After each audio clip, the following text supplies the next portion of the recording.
ಮಹಾದೇವಿ ಅಮ್ಮ ಶ್ರೀ ಚಕ್ರವಾಸಿನಿ. ನಾಳೆ ಬೆಳಿಗ್ಗೆ ಸೂರ್ಯ ಹುಟ್ಟಿದ ಮೇಲೆ ಮೇಘಗಿರಿಗೆ ಕಳಿಸೋ ವ್ಯವಸ್ಥೆ ಮಾಡ್ತೀನಿ. ನನಗೇನು ಭಯ ಇಲ್ಲ. ಯಾಕೆ ಅಂದ್ರೆ ನನ್ನ ಆತ್ಮೀಯ ಗೆಳತಿ ತಿಪ್ಪರಸುಂದರಿ ಅನ್ನೋರ ಆಶೀರ್ವಾದ ನನ್ನ ಮೇಲೆ ಯಾವಾಗಲೂ ಇರುತ್ತೆ.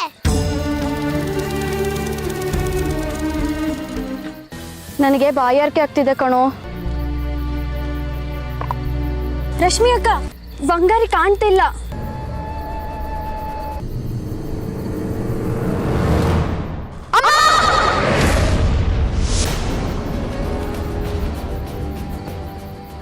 ಹೇ, ಲಕ್ಷ್ಮಿ ಮೇಡಮ್ ಕಾಣ್ತಾ ಇಲ್ಲ.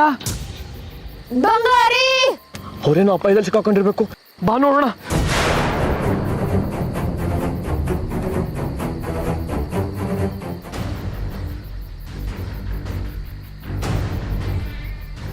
ಬಂಗಾರಿ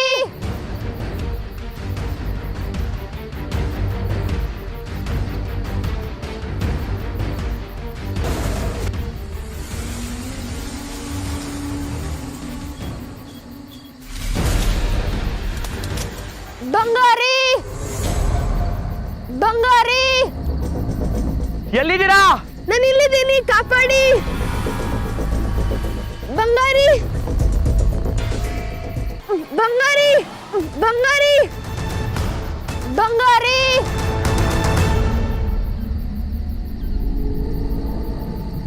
ರಶ್ಮಿ ಅವರೇ, ಅಲ್ಲಿ ಯಾಕೆ ಹೋದ್ರಿ?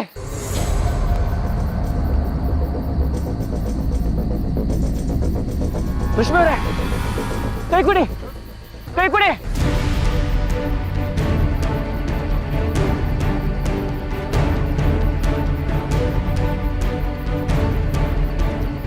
ಇವಳು ನಾನೇ ತಳ್ಳಿದ್ದು ಅಂತ ಬಂಗಾರಿಗೆ ಹೇಳ್ಬಿಡ್ತಾಳೆ. ಇನ್ನು ನನ್ನ ಕತೆ ಮುಗೀತು. ಬಂಗಾರಿಗೆ ಸಿಟ್ಟು ಬಂದು ನನ್ನನ್ನೇ ಈಗ ಹಳ್ಳಕ್ಕೆ ತಳ್ತಾನೋ ಏನೋ. ಅಮ್ಮ ಮಹಾತಾಯಿ, ನೀನೇ ನನ್ನನ್ನು ಕಾಪಾಡಬೇಕು.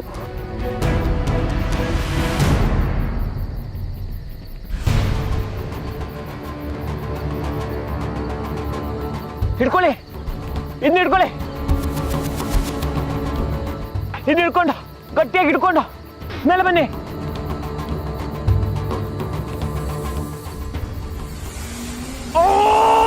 ಬಂಗಾರಿ ಅವರೇ, ಆಗ್ತಿಲ್ಲ. ನಗ್ತಾ ಇಲ್ಲ, ಬರ್ತಾ ಇಲ್ಲ.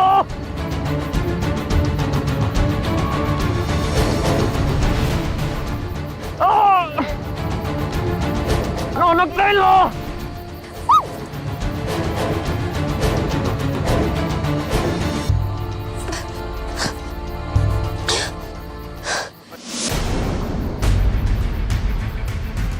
ಅಲ್ಲ ರೀ, ಅಲ್ಲಿ ಮಲಗಿದ್ದವರು ಇಲ್ಲಿ ಬಂದು ನೇತಾಡ್ತಿದ್ದೀರಲ್ಲ, ನಿಮ್ಗೆ ನಿದ್ದೆ ಗಣ್ಣಲ್ಲಿ ನಡೆಯೋ ಅಭ್ಯಾಸ ಇಲ್ಲ ತಾನೆ?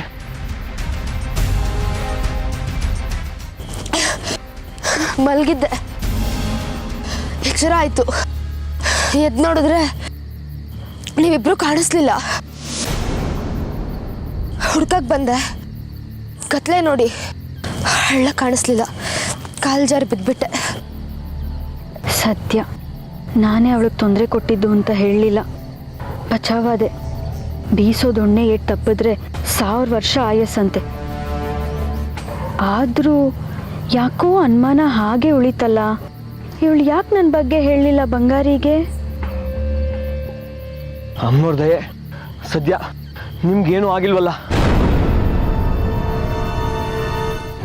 ಏನೋ ದೊಡ್ಡದಾಗಿದ್ದ ಅಪಾಯ ಸಣ್ಣದ್ರಲ್ಲೇ ಹೋಯ್ತು ಅಂದ್ಕೊಳ್ಳಿ. ಕಲ್ಯಾಣಿ, ನೀನೆಲ್ಲಿ ಹೋಗಿದ್ದೆ ನನ್ನ ಬಿಟ್ಟು?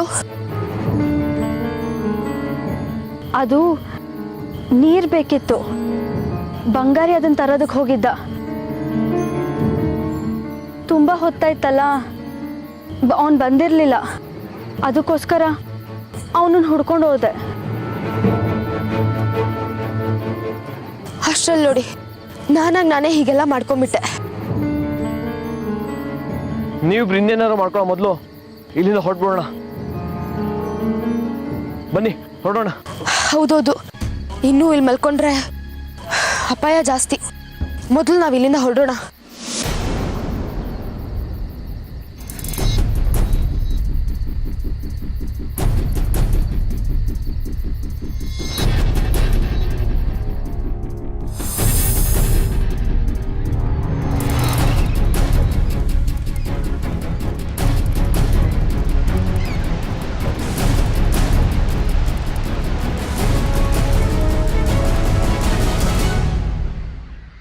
ತಾತ, ನಾನು ಮೇಘಗಿರಿಗೆ ಹೋಗ್ಬೇಕು. ನೀವು ಒಂಚೂರು ನನಗೆ ದಾರಿ ತೋರಿಸ್ತೀರಾ? ಮೇಘಗಿರಿ ಬೆಟ್ಟಕ್ಕೆ ತಾವೊಬ್ಬರೇ ಹೋಗೋದು ಒಳ್ಳೇದಲ್ಲ ಕಣವ. ಅಂದ್ರೆ ನನ್ನ ಜೊತೆ ಬೇರೆ ಯಾರು ಬರ್ತಾರಾ? ಹೌದು, ಇವರಿಬ್ರು ನಿನ್ ಜೊತೆ ಬರ್ತಾರೆ.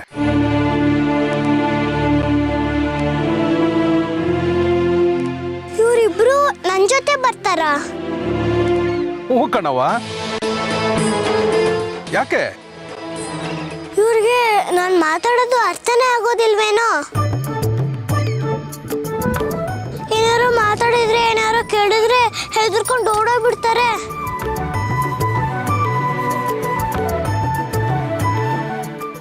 ಸರಿ ಬಿಡಿ, ಆಯ್ತು, ಅವರಿಬ್ರು ಬರಲಿ. ದಾರಿ ಉದ್ದಕ್ಕೂ ನಾನು ಒಬ್ಬಳೇ ಮಾತಾಡ್ಕೊಂತ ಹೋಗ್ಬೇಕು. ತುಂಬಾ ಬೇಜಾರಾಗತ್ತೆ.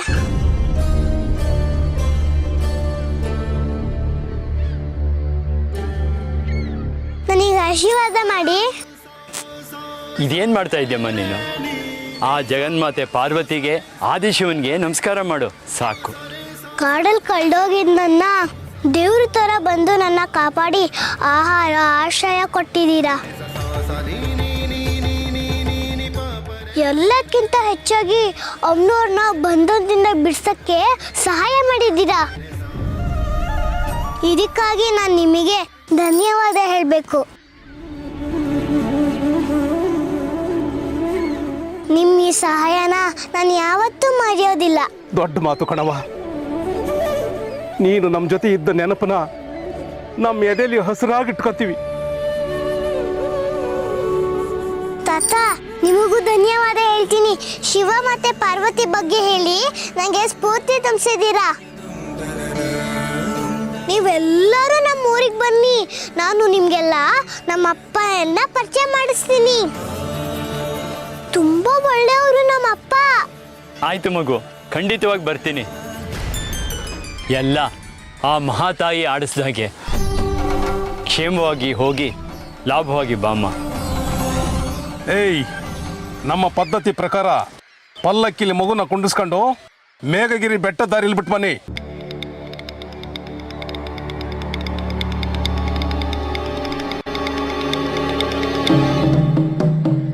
ನಿಮಗೆ ತುಂಬಾ ಧನ್ಯವಾದಗಳು.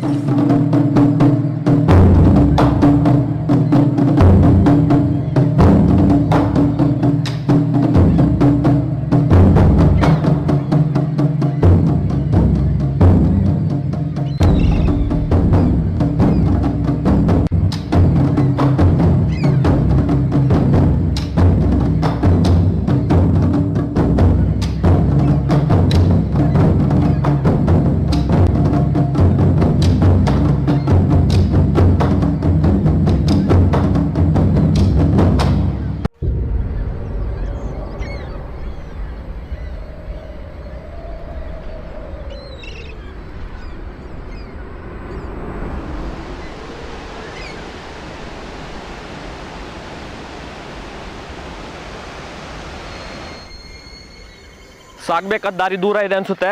ಬೇಗ ಬೇಗ ಹೆಜ್ಜೆ ಹಾಕಿ.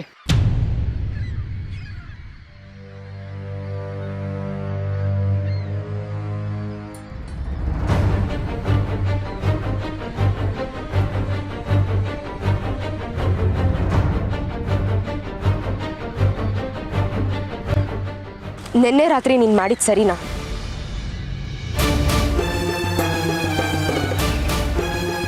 ಬೇಕು ಬೇಕು ಅಂತ ನನ್ನ ಕರ್ಕೊಂಡೋಗಿ ಆ ಹಳ್ಳಕ್ಕೆ ತಳೆದಿಯಲ್ಲ. ನೀನು ಯಾಕೆ ಹೀಗೆ ಮಾಡಿದೆ ಅಂತ ನಾನು ನಿನಗೆ ಕೇಳಿಲ್ಲ. ಆದರೆ ನೀನೇ ಮಾಡಿದ್ದು ಅಂತ ನಾನು ಯಾಕೆ ಬಂಗಾರಿಗೆ ಹೇಳಿಲ್ಲ ಅಂತ ಕೇಳಲ್ವಾ? ನನ್ನ ತಪ್ಪಾಯ್ತು ರಶ್ಮಿ ಅಕ್ಕ, ದಯವಿಟ್ಟು ನನ್ನನ್ನು ಕ್ಷಮಿಸ್ಬಿಡಿ. ಅಕ್ಕ ಅಕ್ಕ ಅನ್ಕೊಂಡೆ ಪಕ್ಕಕ್ಕೆ ತಿವಿತಿಯಲ್ಲ. ಏ ಜಾಣಪೆದ್ದೆ, ನಿನಗೆ ಬಂಗಾರಿ ಬೇಕಿದ್ರೆ ನೀನು ಪಡ್ಕೊ. ಅದನ್ನ ಬಿಟ್ಟು ನಾನು ಅವ್ರ ಜೊತೆ ಸರ್ಸಾಡ್ತಿದ್ದೀನಿ ಅಂತ ಏನೇನೋ ಕಲ್ಪಿಸ್ಕೋಬೇಡ. ನನಗೂ ಅವ್ರಿಗೂ ಇರೋದು ಸ್ನೇಹ, ಗೌರವ ಅಷ್ಟೇ.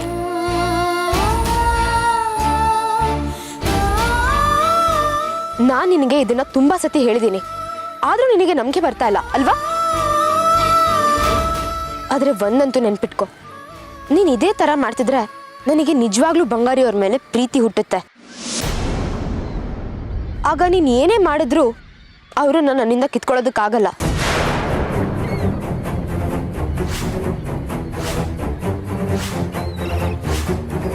ಏನ್ ಹೇಳ್ತಿದ್ದೀರಿ? ನಾನ್ ಹೇಳ್ತಿರೋದು ಸತ್ಯ. ಅವನಿಂದ ದೂರ ಮಾಡೋದಕ್ಕೆ ನೀನ್ ನನ್ನನ್ನ ಮುಗ್ಸೋದಕ್ಕೆ ನೋಡ್ತಿದ್ಯಾ ಅಲ್ವಾ? ಇದು ಸರಿ ಅಲ್ಲ. ಹೀಗ್ ಮಾಡೋದ್ರಿಂದ ನೀನ್ ಅವನ್ನ ಹೊಲ್ಸ್ಕೊಳ್ಳೋದಕ್ಕೂ ಆಗಲ್ಲ. ಪ್ರೀತಿ ಅನ್ನೋದು ಇಬ್ರಲ್ಲೂ ಹುಟ್ಬೇಕು, ಬಲವಂತವಾಗಿ ಪಡ್ಕೊಳ್ಳೋದಲ್ಲ.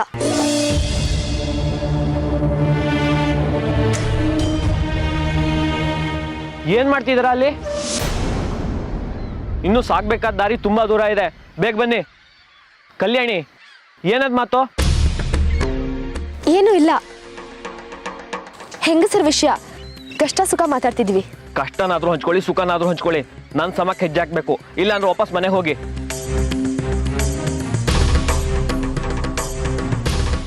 ಕೊನೆ ಸತಿ ಹೇಳ್ತಿದ್ದೀನಿ ಕಲ್ಯಾಣಿ, ಪದೇ ಪದೇ ಹೀಗೆಲ್ಲ ಮಾಡಿ ನನಗೆ ಬಂಗಾರಿ ಅವ್ರ ಮೇಲೆ ಪ್ರೀತಿ ಹುಟ್ಟೋ ಹಾಗೆ ಮಾಡಬೇಡ.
ನಿಲ್ಲಿಸಿ, ನನ್ನ ಕೆಳಗಿಳಿಸಿ.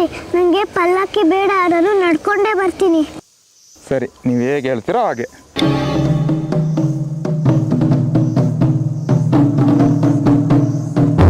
ಈ ಕಡೆಮ್ಮ.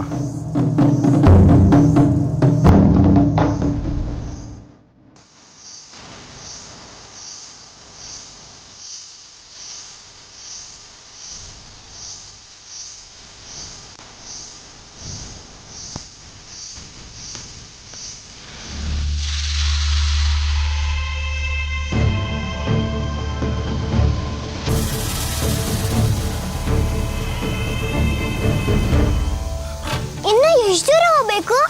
ಇಲ್ಲೇ ಸ್ವಲ್ಪ ದೂರ ಹೋಗ್ಬೇಕು, ಅದೇ ಮೇಘಗಿರಿ ಬೆಟ್ಟ.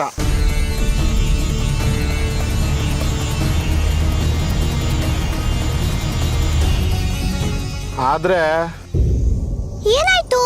ಯಾಕೆ ಸುಮ್ಮನೆ ಬಿಟ್ರಿ? ನಾವು ಯಾರು ಇದುವರೆಗೂ ಆ ಬೆಟ್ಟ ಹತ್ತೇ ಇಲ್ಲ. ಹೌದಾ? ಏನು ವಿಷಯ ಅಂತ ಸರಿಯಾಗಿ ಹೇಳಿ.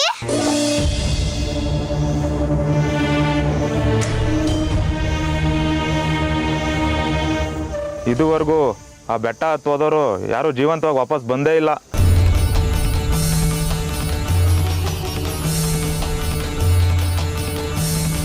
ಓ, ಹಾಗ ವಿಷಯ. ಇಲ್ಲಿಂದ ನೀವು ಒಬ್ಬರೇ ಹೋಗ್ಬೇಕು, ದಯವಿಟ್ಟು ಕ್ಷಮಿಸ್ಬಿಡಿ. ಅಯ್ಯೋ, ಇದರಲ್ಲಿ ಸಂಶಯ ಅಂತದೇನಿದೆ? ಪರವಾಗಿಲ್ಲ ಬಿಡಿ. ನಾನು ಶಿವನ್ ತ್ರಿಶೂಲ ಜೊತೆ ಖಂಡಿತವಾಗಿ ವಾಪಸ್ ಬರ್ತೀನಿ. ನನ್ನ ಮುಂದಿನ ಪ್ರಯಾಣ ಕೂಡ ಚೆನ್ನಾಗೇ ಇರುತ್ತೆ, ನೀವೇನು ಯೋಚನೆ ಮಾಡಬೇಡಿ.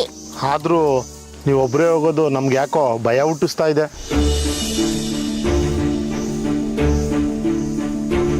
ಆತಂಕ ಪಡ್ಬೇಡಿ ಅಂತ ಹೇಳದ್ನಲ್ಲ. ನೀವು ಇಲ್ಲಿವರೆಗೂ ದಾರಿ ತೋರಿಸಿದ್ದಕ್ಕೆ ತುಂಬಾ ಧನ್ಯವಾದ. ನಾನು ಶಿವನ್ ದರ್ಶನಕ್ಕೆ ಹೋಗಿ ಬೇಗ ತ್ರಿಶೂಲ ತಂದ್ಬಿಡ್ತೀನಿ. ನೀವೇನು ಹೊರಡಿ, ನಾನಿನ್ ಬರ್ತೀನಿ. ಆಯ್ತು ಕಣವ, ಹೋಗ್ ಬಾ.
ಇದೇನು ಕಾಡೋ ಏನೋ, ಬರೀ ಮರಗಳಿದೆ.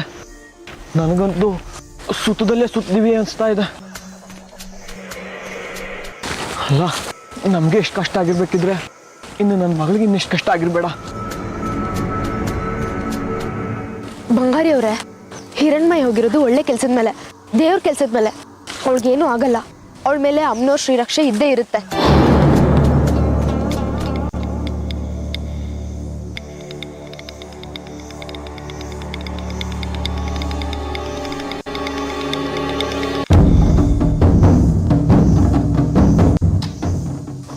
ಯಾರೋ ಕಾಡ್ಗಳ್ರೆ ಇರಬೇಕು. ಆನೆದಂತ ಗಂಧದ ಮರ ಕಡಿಯಕ್ಕೆ ಬಂದಿದ್ದಾರೆ ಇವರು.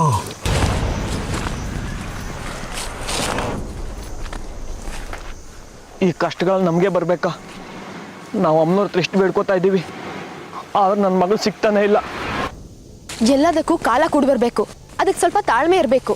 ಹೀಗೆ ನೀವು ನನಗೆ ಸಮಾಧಾನ ಮಾಡೋದು, ನಾವು ನಿಮಗೆ ಸಮಾಧಾನ ಮಾಡೋದು. ಈ ಬಾಯಿ ಬಡಿಕೆ ಕಲ್ಯಾಣಿ ಯಾಕೆ ಮಾತಾಡ್ತಿಲ್ಲ? ಕಲ್ಯಾಣಿ ಮಾತಾಡು, ಬಾಯಿಗೆ ಯಾಕೆ ಬೀಗ ಹಾಕೊಂಡಿದೀಯಾ? ನಾನು ಮನಸಲ್ಲೇ ಅಮ್ಮನವ್ರನ್ನ ಪ್ರಾರ್ಥನೆ ಮಾಡ್ಕೊಂಡು ಬರ್ತಾ ಇದ್ದೀನಿ, ಹಿರಣ್ಮಯಿ ಸಿಗಲಿ ಅಂತ. ಅದಕ್ಕೆ ಮಾತಾಡ್ತಿಲ್ಲ.